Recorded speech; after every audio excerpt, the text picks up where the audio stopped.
Hi everyone. Today we're going to be making a dairy-free, gluten-free chicken pot pie. Okay, here are the ingredients that we're going to be using.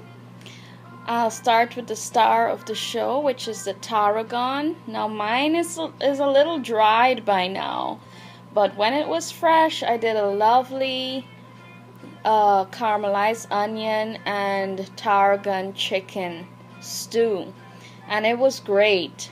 Have you ever had chicken salad from a store and it tasted so good and you tried to replicate it at home but you didn't get the taste and you're wondering, what is that thing that I'm missing? It is this herb called tarragon, okay?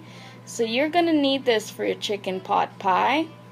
I'm gonna be using about a teaspoon of that paprika, that tin of coconut milk for the creaminess of the pie, and I'm gonna be using probably half of that onion, that red onion, 2 cloves of garlic, some butter to saute everything in along with the olive oil.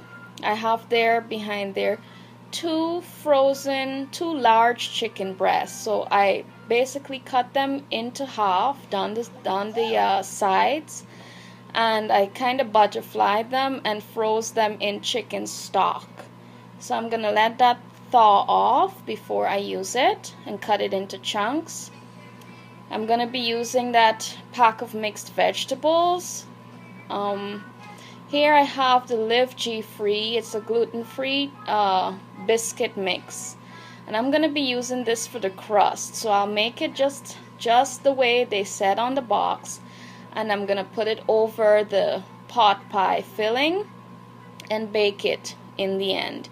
And for my thickener, instead of flour, I'm using potato starch. I'm gonna go with about 2 tablespoons of that. And yes, so we'll just get right to it. Alright, so I've diced my onions and I've decided to add 1 large potato because I want it to be a little bit more hearty and I want to try to get 2 pies out of it. So let's see how I can stretch this. And now I'm gonna put my pot turn the fire on. This rear. I'm gonna go to 5. Okay, medium high. I'll take the lid off. And I'm gonna add some butter, my onions and potatoes, and garlic is gonna follow that.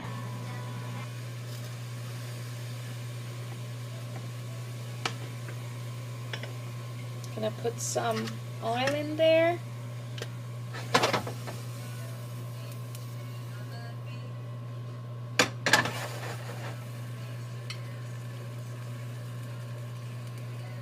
Just a little swig. And I'm gonna take my butter. Now this is grass-fed.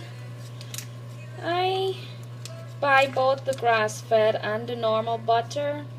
If you are extremely dairy-free and you don't want a chance using butter, I have a good alternative. I'll show you.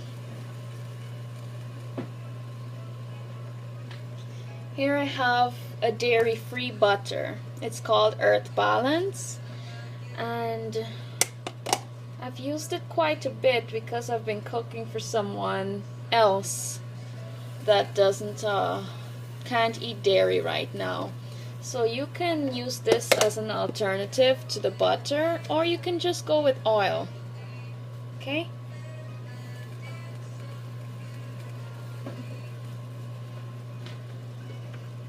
And for the butter, I'm gonna take off about, let's say, a tablespoon and put it in there with the oil. Give it a little bit more flavor for that creamy pot pie. And let's see. I don't want my onions to burn, so what I'm gonna do is put my onions in there while it's heating up so that it can cook, can start cooking.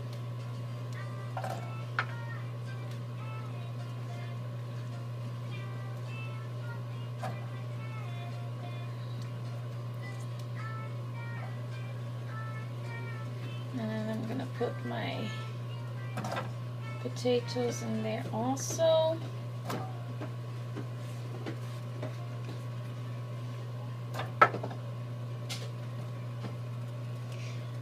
I'm just gonna give that a quick stir, and I will leave it there to cook through and soften up.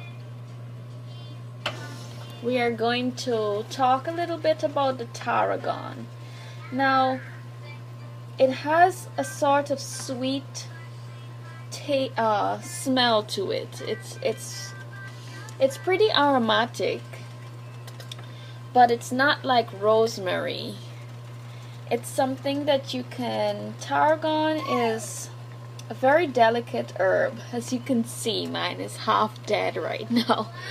But, you know, I think it's gonna be just great because the smell is still, it's still like it was the day I bought it. You need to go out and get this. It is so good in chicken dishes. If you're doing pastas, you know, delicate things like you can make tarragon and lemon butter chicken.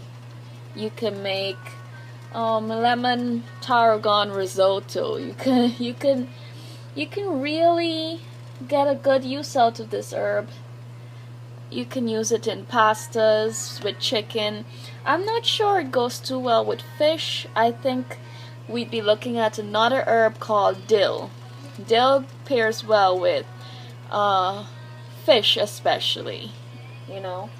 So tarragon is it's a key ingredient if you want to make the best chicken salads or the best you know, pot pies and creamy dishes like that. And you can find it. I got my tarragon for $1.98 in my food store. You can find it close to the grapes. I'm pretty sure everyone has a store that sells grapes. Just walk 2 feet away from the grapes in that fresh section and you will find some tarragon next to all the other herbs that you could be using in your kitchen to make things interesting. Okay? So my potatoes are almost as soft as I want them. What I'm gonna do is salt it and put some black pepper in there. I'm gonna be quite generous with that. So let's do that now. Yes, everything looks very good. It's almost translucent. Let me see if it's got a bite to it. I want it a little softer than this. So I'm going to let it go for a little bit more. I've added nothing else. It's just been the oil and butter. And it's been, because I put the lid on it, it's steamed. Okay, this is what it looks like right now. Very nice and soft. The onion softened up. It's translucent. Now I'm gonna add my garlic, and I'm gonna add the coconut milk. I have extra as a backup. So if that is not enough, I'm gonna add some of that. My paprika, remember 1 teaspoon to 2 teaspoons. You don't want any more than that. And I'm gonna soften up that that potato starch. 2 tablespoons are in that bowl. I'm gonna soften it up with some chicken stock. Okay, so I added everything including my chicken to the pot, and now all I need to do is add my frozen vegetables. I'm adding these last because I don't want the chicken cooking through just yet. We're gonna cook this chicken until it's just white, just opaque, not boiling it, because we don't want tough bits of chicken in there. Chicken breast is a very delicate meat. I like to treat it like fish and not overcook it.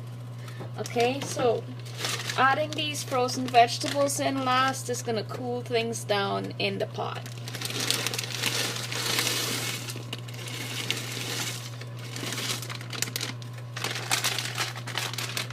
And with that, I added 1 cup of the coconut milk before. I'm gonna add 1 more cup.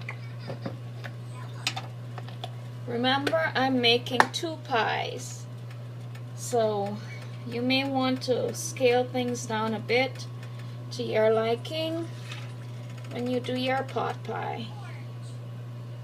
Okay?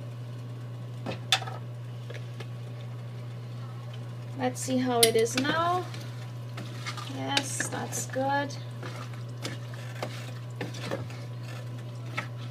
I like the consistency, but I want it a tad bit more runny, so I'm gonna add 1/2 cup of chicken stock to this, because I know it's gonna cook in the oven again, and I don't want it to get stiff and gooey. I just want it slightly runny. This is the consistency right now, and we're just letting that chicken cook, not too much.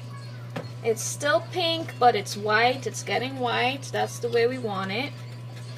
And I'm gonna add a 1/2 cup of chicken stock to this, just to get it a little tad bit more runny. And then I'm gonna transfer it to my baking sheets. Okay? Okay, so I transferred everything to the baking dishes. As you can see, I made my crust mix, and that's what's left of it. I put it on 1 pie already, so that's gonna go in the oven to bake. I preheated to 350, and we're gonna bake this until the crust is brown. As you can see, the chicken's still not quite cooked through. You want to salt this generously. Don't make it too salty, but just enough salt that you know you're gonna taste everything. And I'm gonna whip up another batch of that crust, and for this one I'm gonna put some Parmesan cheese in it, so it won't be quite dairy free. It'll be a little cheesier crust, and my dairy free family members and friends are gonna enjoy the one that has no cheese on top. Okay? Alright. Okay, this is the pie, how it turned out at 350 for 28 minutes. You might wanna, I don't know, it depends, 28, 30 minutes, around that time. Mine browned up at around 28. This is the one without the Parmesan, and this is the one with the Parmesan. And the mix came with a flavor packet that I sprinkled on the top before I baked it. I'm gonna go ahead and plate these up. Alright everyone, there you have it. Gluten-free and dairy-free chicken pot pie. I hope you enjoy this if you try it out. Tastes just like the original, just a little bit coconutty. But it's nothing too strong. It's just fine. Alright, take care and have a good day. Bye-bye.